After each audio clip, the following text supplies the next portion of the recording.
এক বছরের মাথায় এসে সত্যি একটা বড় ধরনের চ্যালেঞ্জের মুখে পড়েছে।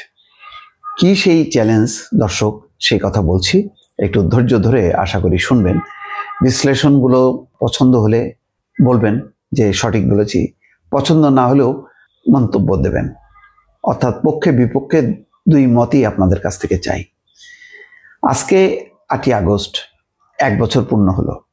গতকালকে দেখলাম যে প্রধান উপদেষ্টার প্রেস দপ্তর থেকে বলা হচ্ছে যে এখন দ্বিতীয় ধাপে দ্বিতীয় পর্বে উন্নীত হলো ইউনূস সরকার, এবং তার প্রধান কাজ হচ্ছে একটা সুন্দর সুষ্ঠু নির্বাচন করা। কিছুক্ষণ আগে দেখলাম যে মাইকেল কুগেলম্যান, মার্কিন বিশ্লেষক, যিনি বাংলাদেশ এবং দক্ষিণ এশিয়া নিয়ে গবেষণা করেন, তিনি বলছেন যে হাসিনা পরবর্তী বাংলাদেশের বড় পরীক্ষা হবে আগামী নির্বাচন। সত্যি আসলে বড় পরীক্ষা, এবং এটাই যদি ঠিকভাবে না হয় তাহলে সমস্ত অর্জন, সমস্ত সাফল্য কিন্তু বিলীন হয়ে যাবে। আমি বারবার বলি, প্রথম থেকেই বলছি, খেয়াল করবেন, আপনারা অনেকেই আমার উপর বিরক্ত হয়েছেন যে আমি কেন বারবার বিএনপির মতন নির্বাচন করি। বিএনপি কেন নির্বাচন করে সেটা তার লক্ষ্য, ক্ষমতা। আমার লক্ষ্য হচ্ছে একটা শাসনতান্ত্রিক সরকার, একটা গণতান্ত্রিক সরকার। কারণ আমি জানি যে নির্বাচিত সরকার ছাড়া দেশ শাসন হয় না। আপনি বিশ্বের সমস্ত ভালো মানুষ, 10 জন ভালো মানুষ বাছাই করে এনে বাংলাদেশে বসান, লাভ হবে না।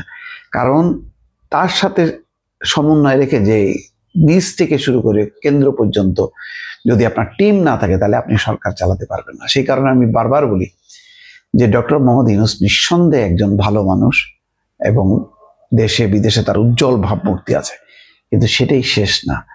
সেই উজ্জ্বল ভাবমূর্তির প্রশাসনিক কাঠামোর একদম সর্বশেষ বিন্দু, বিভিন্ন স্তরের যে কেন্দ্রগুলো আছে, বিন্দুগুলো আছে, সেগুলো ডক্টর ইউনূসের মতন না। সুতরাং তিনি পারবেন না, তার পক্ষে সম্ভব না। এটা রাজনৈতিক সরকারেরই উচিত। আর যারা ডক্টর মোহাম্মদ ইউনূসের মতন ভদ্র মানুষ, সুশীল মানুষ, তারা পরামর্শ দেবেন, কিন্তু কঠিন কাজটা রাজনৈতিক সরকারকেই করতে হবে। সেটা ভালো হোক বা মন্দ হোক, কিন্তু সেই চাপটা যদি সবাই আমরা দলকানা না হয়ে যদি সরকারকে যদি আমরা চাপের মধ্যে রাখি, বলি যে এটা করেন, ওটা করেন, এটা হচ্ছে কেন, ওটা হচ্ছে কেন, এইভাবে প্রশ্ন তুললে সরকার তখন তার মেশিনারিজগুলো সচল হবে, সরকারও পদক্ষেপ নেবে। তো সেটাই কাজ। আমরা তো সেই কাজ না করে আমরা হয়ে যাই দল, হয় বিএনপি, না হয় আওয়ামী লীগ, না হয় জামাত, এরকম। যাই হোক, এখন মাইকেল কুগেলম্যান, দক্ষিণ এশিয়া বিষয়ক বিশ্লেষক, বলছেন যে অন্তর্বর্তী সরকার আগামী বছরের ফেব্রুয়ারিতে জাতীয় নির্বাচন অনুষ্ঠানের ঘোষণা দিয়েছেন। এই অবস্থায় শেখ হাসিনা পরবর্তী বাংলাদেশকে একটি বড় ধরনের পরীক্ষার মধ্য দিয়ে যেতে হবে বলে তিনি মনে করছেন। দক্ষিণ এশিয়া বিষয়ক বিশ্লেষক মাইকেল কুগেলম্যান মার্কিন সাময়িকী ফরেন পলিসির সাউথ এশিয়া ব্রিফে লিখেছেন, বাংলাদেশ দীর্ঘদিন অবাধ ও সুষ্ঠু নির্বাচন থেকে বঞ্চিত হয়েছে। বাংলাদেশ দীর্ঘদিন অবাধ এবং সুষ্ঠু নির্বাচন থেকে বঞ্চিত হয়েছে। আর আগামী বছরের নির্বাচন হবে হাসিনা পরবর্তী বাংলাদেশের জন্য একটা বড় পরীক্ষা।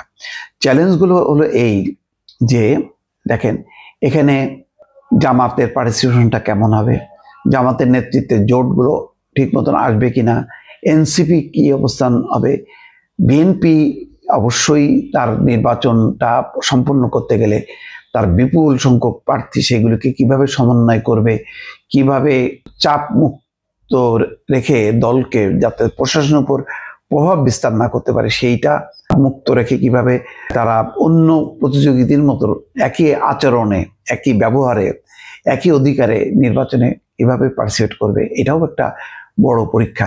কারণ প্রশাসন, আমাদের যেটা হয় সিভিল প্রশাসন বা পুলিশ প্রশাসন, তারা সবসময় শক্তি যেদিকে সেদিকেই ধাবিত হয়।